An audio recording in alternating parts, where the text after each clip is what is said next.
ஐயா வணக்கம். வணக்கம் ஐயா, நல்லா இருக்கீங்களா? ஆமாம். அப்புறம் அன்னைக்கே போய் சேர்ந்துட்டீங்களா, மறுநாள் போய் சேர்ந்தீங்களா? மறுநாள் தான் ஐயா. மறுநாள் நைட்டு கிளம்புனேன், மறுநாள் காலையில் ஒரு 10 மணி போல். சரி சரி. இன்னும் அன்னைக்கு நைட்டே அப்புறம் அங்கேருந்து கிளம்பிட்டீங்க போல, பண்ணகுடியிலேருந்து? ஆமாங்க ஆமாங்க, பண்ணதில் அன்றைக்கி நைட்டே கிளம்பிட்டேன். சரி சரி சரி. சார் அவர் பேசினார், நம்ம சீத்தல்குமார் பேசினார். சரிங்கய்யா. ம். சொல்லுங்க, இப்போ 2 நிமிஷம் பேசலாங்களா? பேசலாம் பேசலாம் பேசலாம். சரிங்கய்யா. இந்த தலையங்கத்தில் ஐயா, நம்ம ஒரு இருட்டறையில் உட்காந்துருக்கும் போது வேற எந்த பொருளும் கண்ணுக்கு தெரியல, இருந்தாலும் நாம இருக்கிறோங்கிற ஒரு உணர்வு நமக்கு தெரியுது அப்படின்னு எழுதுங்கய்யா. ஆமாம். எப்போதுமே நாம்ங்கிற ஒரு உணர்வு வந்து இருந்துகிட்டே இருக்கு. ஆமாம் ஆமாம் ஆமாம். ஒரு உணர்வு. அதே மாதிரி இப்போ பயம் வரும்போது நான் பயப்படுறேன் அப்படின்னு கூடவே ஒரு கருத்து வந்துருது. ஆமாம் ஆமாம் ஆமாம் அப்படின்னு சொல்லுவீங்க. இப்ப சாதாரணமாவே நான் இருக்கிறேன் அப்படின்னு ஒரு உணர்வு வரும்போது, நான் இருக்கிறேன்ங்கிற உணர்றது யாருங்கய்யா? இருக்கிறேன்னு உணர்றது அந்த ஒருத்தர் உணர்றாருல, அவரு தான் அப்படியே தான் இருக்கிறேங்கிறதே உணர்றாரு. அதுவும் ஒரே உணர்வு தானுங்கய்யா. நான் இருக்கிறேங்கிற உணர்வும் அந்த நான்கிற உணர்வும் ரெண்டும் ஒண்ணுதான் அப்படிங்கிறதுங்கய்யா. ஒண்ணுதான் ஒண்ணுதான் ஒண்ணுதான்.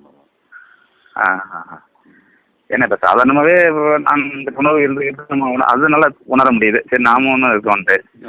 ஆனா நாம ஒண்ணு இருக்கிறோங்கிறத உணர்றது ஒரு நபரும் அந்த உணர்வும் ஒண்ணுதான். ஆமா. அதாவது தனியா அங்க ஒண்ணுமே அங்க ஒரு அதுக்குன்னு சொல்லி நமக்கு ஒரு நான்கிற உணர்வுன்னு சொல்லி உண்மையான ஒரு உணர்வு இருக்கு. அந்த உணர்வுக்கு வந்து தன்னை நான் விட சொல்லாது அது. சரிங்க சரிங்க. ஆனா ஏதோ ஒரு அனுபவம் நமக்கு ஏற்படும் பொழுது அந்த அனுபவத்தோட சேர்ந்து அனுபவிப்போன்னு வந்துடுறோம், அவ்வளவுதான். நம்ம இந்த விரல்ல வச்சு நீங்க வந்து நெருப்பை தொடும் பொழுது நெருப்பு தொடர மாதிரி நமக்கு அது ஒரு உஷ்ணம் நமக்கு கிடைக்குது. ஆமாங்கய்யா. இப்ப இந்த உஷ்ணங்கிறது வந்து நெருப்பினுடைய அம்சமா அல்லது விரலினுடைய அம்சமா? அதாவது விரல் தான் அதை நமக்கு உணர்த்துறது. ஆனா நாம என்ன நினைக்கிறோம்னா, நெருப்பு தொடுற மாதிரி தான் நம்ம ஃபீல் பண்றோம் ஒழிய விரலை ஃபீல் பண்ற மாதிரி நம்ம நினைச்சுக்கிறது இல்லை. ஆமாங்க, விரலோட உணர்வை வச்சு அது நம்ம தொடர்றது நெருப்பு அப்படிங்கறத நம்ம வந்து ஒரு ஆப்ஜெக்டோட ரிலேஷன்ஷிப்ல தான் நம்ம வந்து ஏதோ ஒரு வகையான ஒரு உணர்வு நமக்கு கிடைக்குது. நமக்கு ஆப்ஜெக்ட் கான்சியஸ்னஸ் தான் நமக்கு வந்து இருக்கு.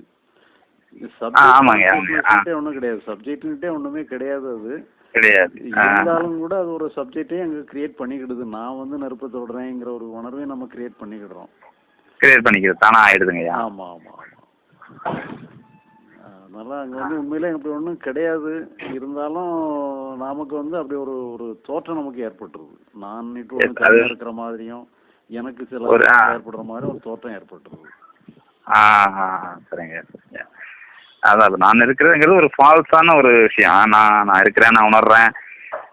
ஆமா, நான் அனுபவிக்கிறேன் அப்படிங்கிறது. ஆமா, அது ஃபால்ஸ்ன்னு தான் சொல்லணும். ஏன்னா அனுபவங்கள்ங்கும் போது எல்லாமே வந்து தோன்றி மறையக்கூடியது தான்.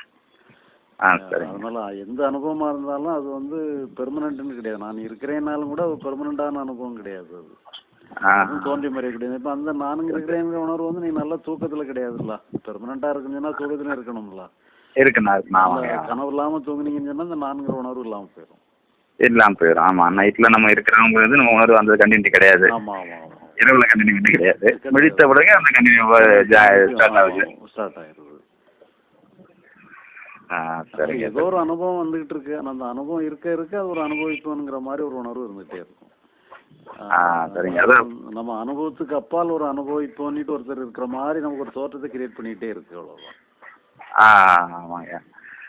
பழைய அந்த முன் புத்தகங்களை படிக்கும்போது இந்த பாயிண்ட் ஆஃப் வியூ நமக்கு அந்த உணர முடியலைங்க. இப்ப நீங்க இந்த தலையங்கத்துல வந்து நான் வருத்தத்திலேருந்து விடுபடணும் அப்படிங்கறது வந்து வருத்தத்திலேருந்து விடுபட நினைக்கிற மாதிரி ஒரு முரண்பாடான ஒரு விஷயம் அப்படின்னு படிக்கும்போது தாங்க அது வந்து டக்குனு கிளிக்காச்சு எனக்கு. வந்து அதை வருத்தப்படுறவனும் வருத்தமும் ஒரே விஷயம்தான். விஷயம்தான். சரிங்க சரிங்க. நான் அந்த ஒரு இருக்காதாங்க. அப்ப ஏன்னா வருத்தம் அனுபவங்கள் வரும்போது அனுபவிப்பவங்க இருக்கிறான். ஆனா சாதாரணமாகவும் ஒருத்தன் இருக்கான்ல, ஒரு பயமோ வருத்தமோ இல்லாமல் சாதாரண உணவு இருக்கும்போது நான் இந்த ஒரு சாதாரண உணவு அனுபவிக்கிறோன்னு ஒருத்தன் இருக்கான். ஆமாம், அப்பவும் கூட ஏதோ ஒன்று அனுபவிச்சுட்டு தான் அர்த்தம். அங்கே வந்து இந்த மாதிரி ஒரு சித்திரமான உணர்வு இல்லாதபடி ஒரு சராசரி ஒரு ஆவரேஜான ஒரு உணர்வு இருக்கும்போதும் கூட அங்கே ஏதோ ஒரு அனுபவம் நடந்துகிட்டு இருக்கு, அவ்வளோதான். ஆனால் அந்த அனுபவம் வந்து ஒன்றும் ஒரு முக்கியத்துவம் இல்லாத அனுபவங்கிறது இல்லைங்கிற முக்கியத்துவம் இல்லாத அனுபவமாக இருக்கிறதுனால அதுக்கு சம்மந்தப்பட்ட நானும் முக்கியத்துவம் இல்லாத நானாக இருக்கு, அவ்வளோதான். அந்த சாதாரண உணவு நம்ம எதிர்க்கிறது இல்லை, ஏன்னா அது நமக்கு எந்த ரொம்ப தொல்லது கிடையாது. அது சாதாரண உணவு அதனால நமக்கு எந்த பிரச்சனையும் கிடையாது. ஆமாம், அதனால நமக்கு தெரியல. இப்போ அதை ஒரு அனுபவமாக நம்ம எடுத்துக்கல. ஆமாம், இப்போ ஒரு பயமோ வருத்தமோ வரும்பொழுது தான் நமக்கு அந்த ஒரு மேட்டரா தருது. அதோட சம்பந்தப்பட்ட நானும் கூட ஒரு முக்கியத்துவம் பெற்ற மாதிரி ஆயிருது, தானாவே ஆயிருதுங்க. சரிங்க, இந்த ஒரு பாயிண்ட்டுக்காக தான் ஏன் இருக்கேன். சரி சரி சரி. சரிங்க. இப்போ சென்னை புறப்பாடு இப்போ முடிவு ஆயிட்டுங்களையா? 11ஆம் தேதி கிளம்புறேன். 11ங்களா? சரிங்க சரிங்க. சரிங்க. நண்பர் சித்தல் மார்க்கெட் இருந்தார், அப்படி வராமல் சென்னையிலையோ இல்லை நம்ம இடையில இங்கே மயிலாடுதுறையில் ஏதாவது ஒரு அரேஞ்ச் பண்ணும்போது நம்ம சந்திக்கலாம்யா. சரி சரி. சரிங்க. நீங்கள் எதுவும் யாராவது ப்ரோக்ராம் சென்னை வந்தீங்கன்னாலும் வாங்க. கண்டிப்பாங்க ஐயா, கண்டிப்பாங்க ஐயா. வரோம் ஐயா. சரி, வச்சுறேங்க ஐயா.